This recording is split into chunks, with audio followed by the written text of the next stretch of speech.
Welcome to NIW Approved, your ultimate guide to navigating the National Interest Waiver Green Card process with confidence. Hi, I'm Gertrude Onuoha, ESQ, an immigration attorney with years of experience helping professionals like you achieve their dreams through the NIW Green Card process. Whether you're an engineer, scientist, artist, or entrepreneur, you're in the right place.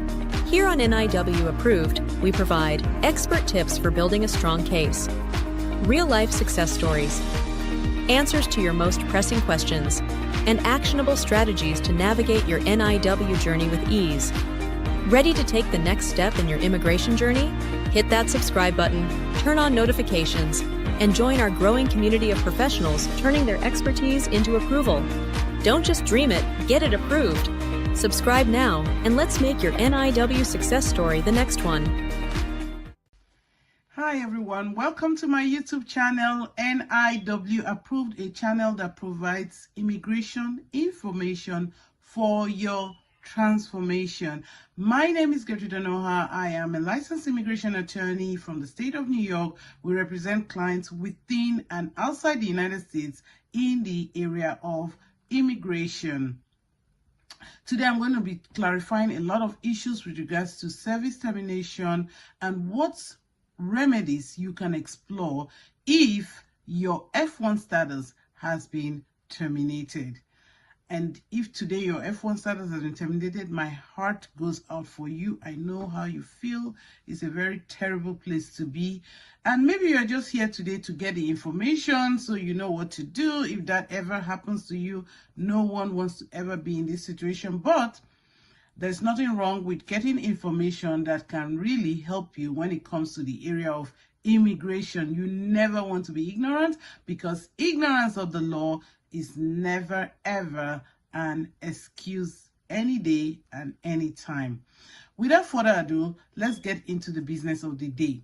So when we talk about service termination, it means that your status as an international student has been terminated. Listen, the US government has a database, the service system, where they track and monitor international student in J1 status or F1 status or even M1 status. Now, if your service ever gets terminated, that's a terrible place to be. It means you're no longer in status and you have to stop going to school. And this is really sad, because the reason why you're here as an international student is to go to school, right? To undertake research and to graduate and to get what is called an American, degree. It's a joyful thing to get an American education, right? So nobody wants to be caught short in the middle of this process. So guys, it's important you know what to do if that ever happens. Okay, so I'm going to be discussing 3 options. But before we even get there, what are some things that can trigger termination or even revocation?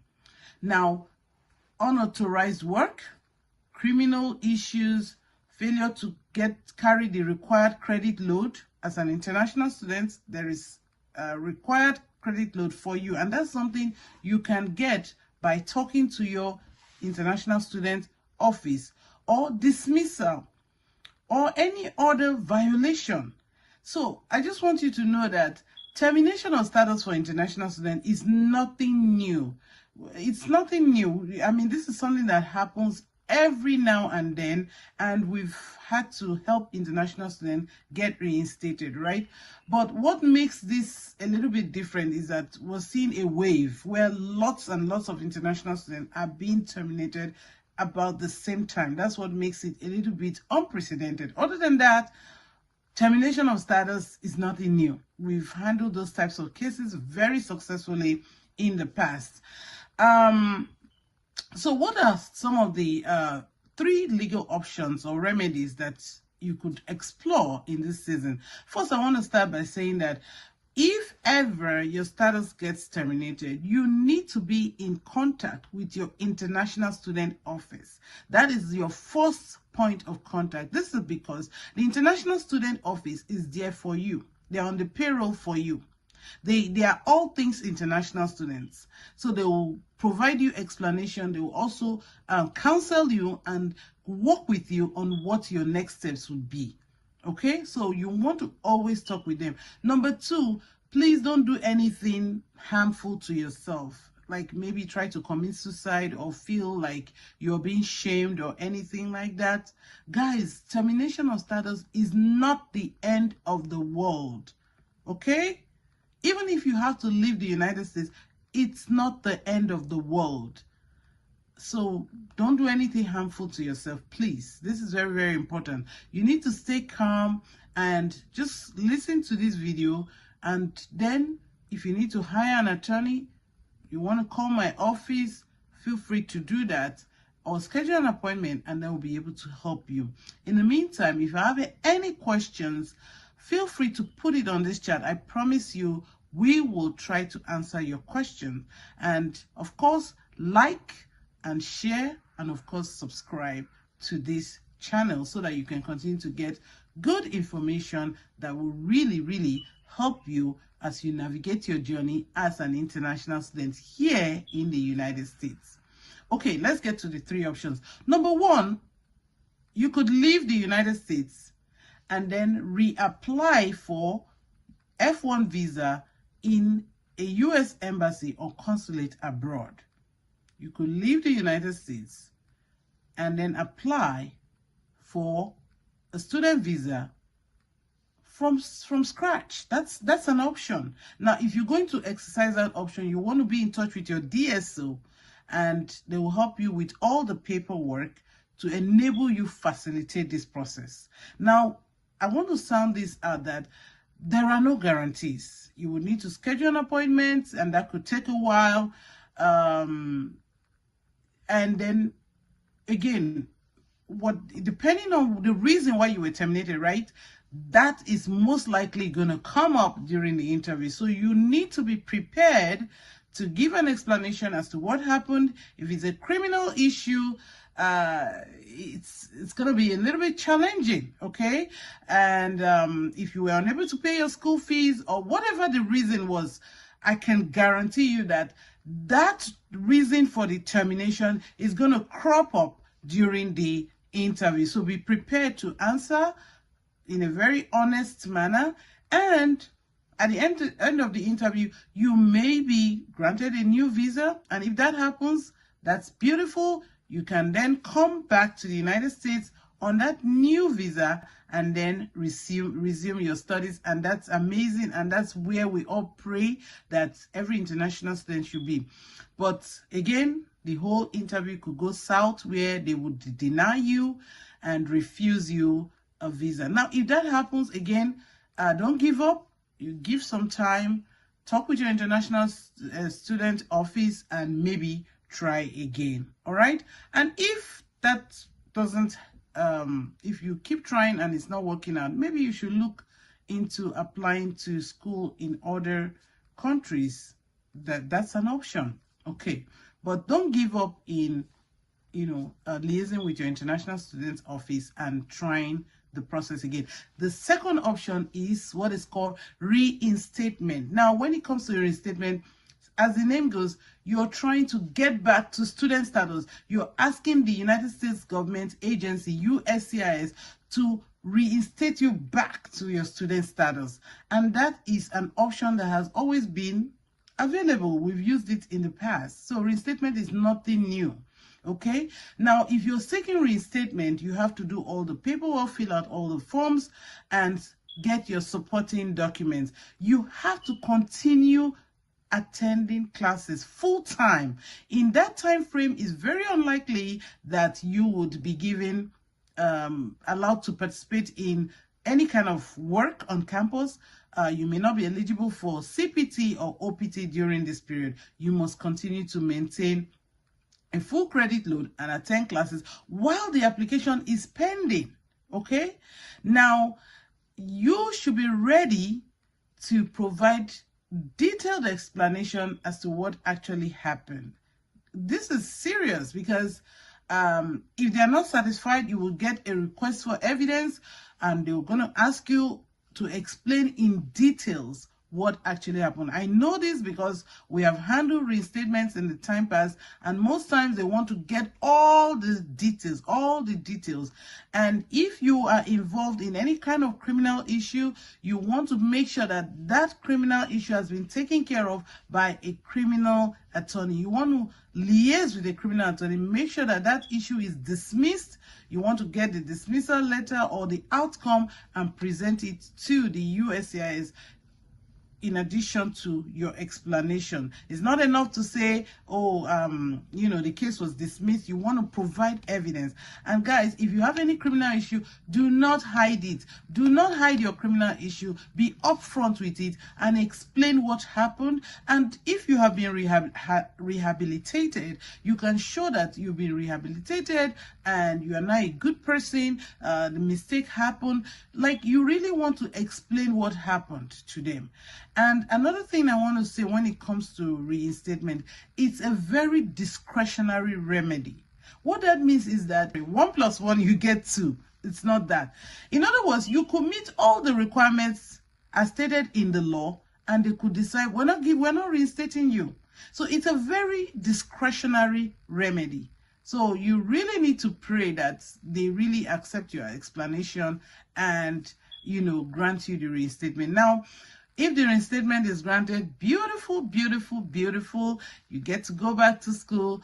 And if you're seeking, maybe you're seeking to stay back in the United States, like get future benefits, it's really a beautiful thing. Then you can do your adjustment of status if you're approved for another remedy, if you're approved for green card, right? So it's very important that you continue to maintain status when you are reinstated, because another thing is they don't like is repeated violators. Okay, and if you have fallen out of status once and then you were reinstated and then you fell out of status again, it doesn't mean you cannot reapply, okay, for reinstatement. But I'm just saying that if you are a repeated violator, it's something that they will take note of and they can use it against you. So you really want to be that one person that you're seeking reinstatement once and then you are trying to comply with the rules of being an international student. Now, the third option is to seek to navigate other options, okay, explore other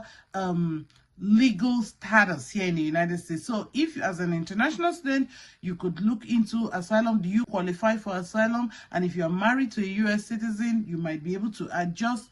But guys, I want to tell you something that number one, if you're exploring other options, other status, you want to make sure that you are eligible for the status. You don't want to be found guilty of frivolous application. Reach out to an attorney, discuss with them, schedule a consultation, and check out if you are eligible for the new option that you're considering. Because if you are not eligible and you get denied for that option, for that new status you're seeking, you might even get the entire thing messed up, okay? Because unlawful presence here will be triggered. That is something that could really work against you, okay? And you really want to know whether you qualify for this benefit. Now, if you apply for this benefit and you get denied, then that's also very problematic. So with all these three options that have been given, that is seeking reinstatement, leaving and reapplying, or seeking another status here in the United States, you need to speak to an immigration attorney. So feel free to go to my website, go-attorney.com, schedule an appointment, or you can put your question right here in the chat. Or you can seek any immigration lawyer of your choosing so they can help you. Because guys, this is a very delicate situation where you are right now. If you choose to do nothing, which I wouldn't consider to be the fourth option, but if you choose to just allow yourself to, do nothing, then you are in a very tough situation. Because one, you could get picked up by ICE and placed in removal proceedings, and that's a very complex place to be. You could trigger unlawful presence, and there's penalty for 6 months, 180 days. You get a 3-year ban from entering the United States. And if it's anything about 1 year unlawful presence, you get a 10-year ban. That's not good. That's not good at all. So this is a very, very dicey situation. Reach out quickly to your international student office, retain a lawyer, and see how you can really work fast to get the situation sorted out. Guys, if I have provided you some clarity, I would be very happy if you can just let me know if this has helped you one way or the other. Feel free to share this video with other international students who may need these options to really navigate this difficult situation. Again, if you are in that situation where your service has been terminated, my heart goes out for you, and I hope you get this sorted out very quickly. In the meantime, don't fail to subscribe, like, or share this video. And also, I ask that you stay blessed, you stay intact, and you stay calm. I look forward to seeing you again. God bless you.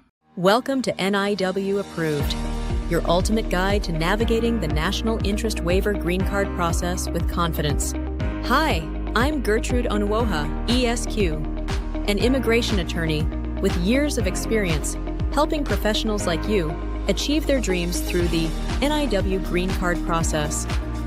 Whether you're an engineer, scientist, artist, or entrepreneur, you're in the right place.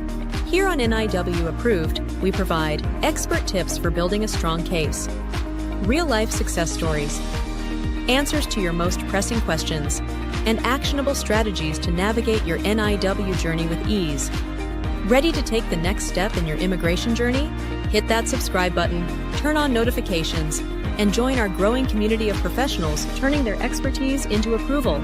Don't just dream it, get it approved. Subscribe now, and let's make your NIW success story the next one.